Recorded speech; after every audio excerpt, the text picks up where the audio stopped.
Hello friends and students, आपका गुरु grammar classes में स्वागत है। स्टूडेंट, आज मैं यानी कि कॉमन एरर का यानी कि दूसरा अध्याय यानी दूसरा लेसन शुरू कर दिया हूँ।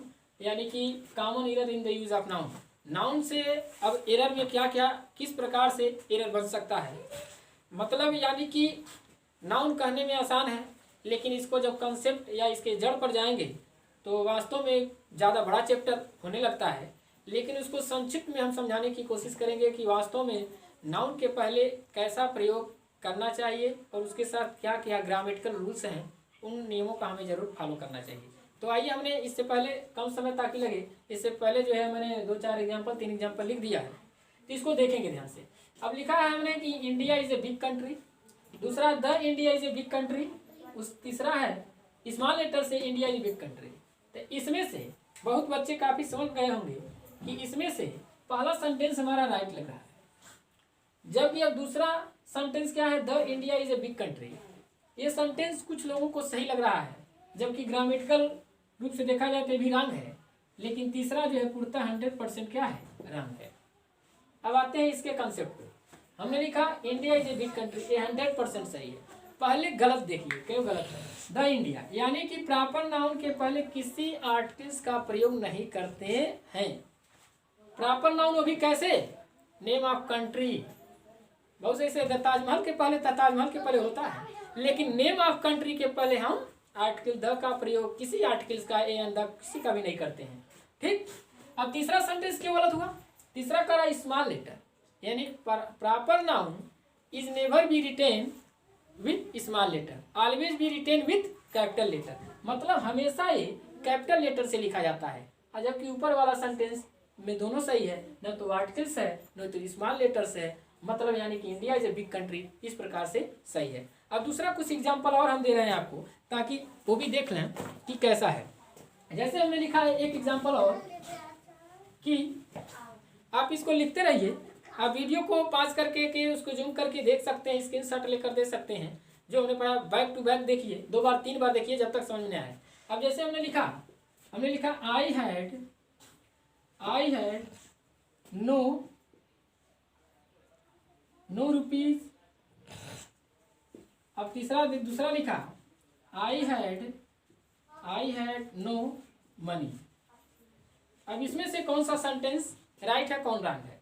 तो आई हैड नो के बाद हमेशा अक्सर 2 ही नाउन आने की संभावना होती है, वो भी 2 नाउन। कौन सा नाउन जब भी आएगा तो नो के बाद या तो होगा पीसीएन प्लूरल कॉमन नाउन, या तो होगा अनकाउंटेबल नाउन। तो बताइए रुपीस क्या है, रुपया कितना भी हो सकता है, काउंट कर सकते हैं, रुपये को हम काउंट कर सकते हैं। तो जब काउंट कर सकते हैं तो कहाँ ये प्लूरल हुआ, प्लूरल कॉमन नाउन और प्लस अनकाउंटेबल नाउन। अगर ऐसा है तो हम क्या करेंगे, यानी कि नो रुपीज, मतलब हम यानी कि नो का प्रयोग नहीं करेंगे। अगर अनकाउंटेबल है, प्लूरल कॉमन नाउन है, लेकिन रुपीज जो है एक तरह से काउंटेबल नाउन है, और इसके पहले हम नो का प्रयोग नहीं करेंगे। मतलब यहाँ रुपये का मतलब क्या हो गया, रुपये का आशय रुपये से नहीं लिया जा रहा है, रुपये पैसे से नहीं है, धन से मतलब है। मतलब आई हैड नो रुपीज मतलब मेरे पास रुपये पैसे नहीं, बल्कि आई हैड नो मनी, मेरे पास धन नहीं है। धन में सारी चीजें आती हैं, शरीर भी आता है, खेत भी आता है, मतलब हर एक चीजें जितने भी घर में सामान है सब मनी है, लेकिन रुपीज केवल रुपीज होता है। तो इस प्रकार जान गए कि नो के बाद जब भी आएगा तो काउंटेबल नाउन का प्रयोग करते हैं, लेकिन यानी कि नो के बाद अगर जब भी आएगा तो क्या आएगा, यानी कि अनकाउंटेबल नाउन आएगा, यानी कि काउंटेबल नाउन का प्रयोग नहीं करेंगे। ठीक। अब दूसरा कह रहा है आई इंजॉय। अब देखिए हमने लिखा आई इंजॉयड द थिएटर। दूसरा हमने लिखा आई इंजॉयड द प्ले। अब देखिए इसमें कह रहा है आई इंजॉयड द थिएटर और दूसरा आई इंजॉयड द प्ले। तो इसमें क्या है, थिएटर और प्ले में अंतर क्या है।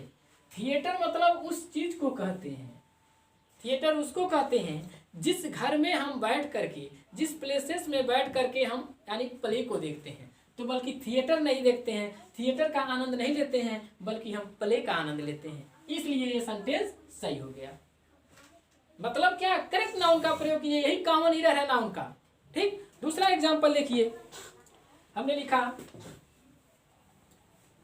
अब अगला एग्जांपल है I ate a bread, I ate a bread,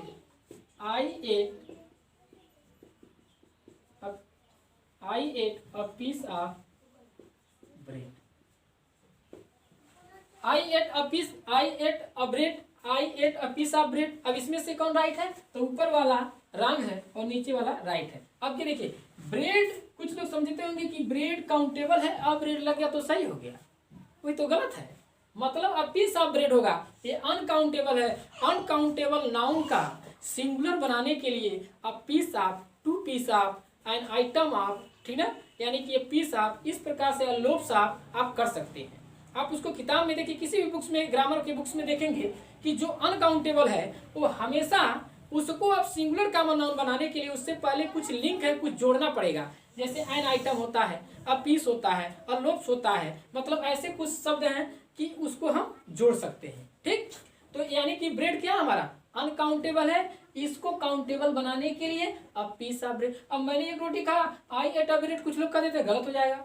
आप कहना है I ate a piece of bread, I ate two pieces of bread, लेकिन ब्रेड में और यस नहीं लगाएंगे, कभी भी नहीं लगाएंगे। ऐसे नाउन में यस लगाने की जरूरत नहीं है, यहाँ पर टू पीसेस करेंगे, इसमें यस लगाएंगे, बल्कि इसमें नहीं लगाएंगे।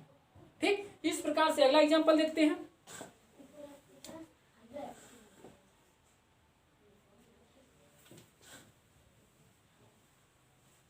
हमने लिखा अगला सेंटेंस कि he lost a quantity of books या ए नंबर ऑफ बुक्स। हमने लिखा ही लॉस्ट अ क्वांटिटी है, क्वांटिटी ऑफ बुक्स। हमने लिखा he lost a number of books. इसमें तो सब लोग समझ गए होंगे कि क्वांटिटी क्या, क्वांटिटी के बाद जब भी नाउन आएगा तो अनकाउंटेबल नाउन ही आएगा, जबकि नंबर के बाद हमेशा पीसीएन यानी कि प्लूरल कॉमन नाउन हो सकता है या प्लूरल कॉमन नाउन रहेगा, लेकिन अनकाउंटेबल नहीं होगा। मतलब क्वांटिटी हमेशा मात्रा राशि को बतलाता है साइंस के अनुसार, इसलिए अन क्वांटिटी के बाद जब भी आएगा तो यानी कि अनकाउंटेबल आएगा। I lost a quantity of milk, a quantity of water कर सकते हैं, लेकिन he lost a number of books. Books क्या है, काउंटेबल है, प्लूरल काउंटेबल है, इसलिए इसके पहले क्वांटिटी नहीं नंबर लगेगा। ठीक, अब दूसरे पार्ट में हम नाउन को उस चीज को सम्मिलित करेंगे कि जिसमें इससे कुछ शेष बचा हुआ है। ठीक, उस वीडियो में वैसे नाउन का जो है 3 पार्ट बनेगा कॉमन एरर का, तो हम उसको पूरा जो है 3 पार्ट में सोचते हैं कि उसको समाप्त कर दिया जाए, ताकि आपको आसानी, ज़्यादा टाइम न लगे। वैसे भी हमारे वीडियो को आप जब भी मर्जी हो तभी देख सकते हैं, क्योंकि ज़्यादा घंटों का वीडियो है, 5 मिनट, 6 मिनट, 7 मिनट का वीडियो बनाया हूँ मैंने। तो इस प्रकार से आप आराम से देखेंगे, बोरिंग भी नहीं लगेगा आपको। आप खाते समय, यानी कि स्नान करते समय एक तरह से कहिए सुन सकते हैं, यानी कि इस तरह लंच करते समय, ब्रेकफास्ट करते समय कभी भी देख सकते हैं, आपको कोई दिक्कत ही नहीं है। तो इसी के साथ अपने वीडियो को मैं समापन करता हूँ।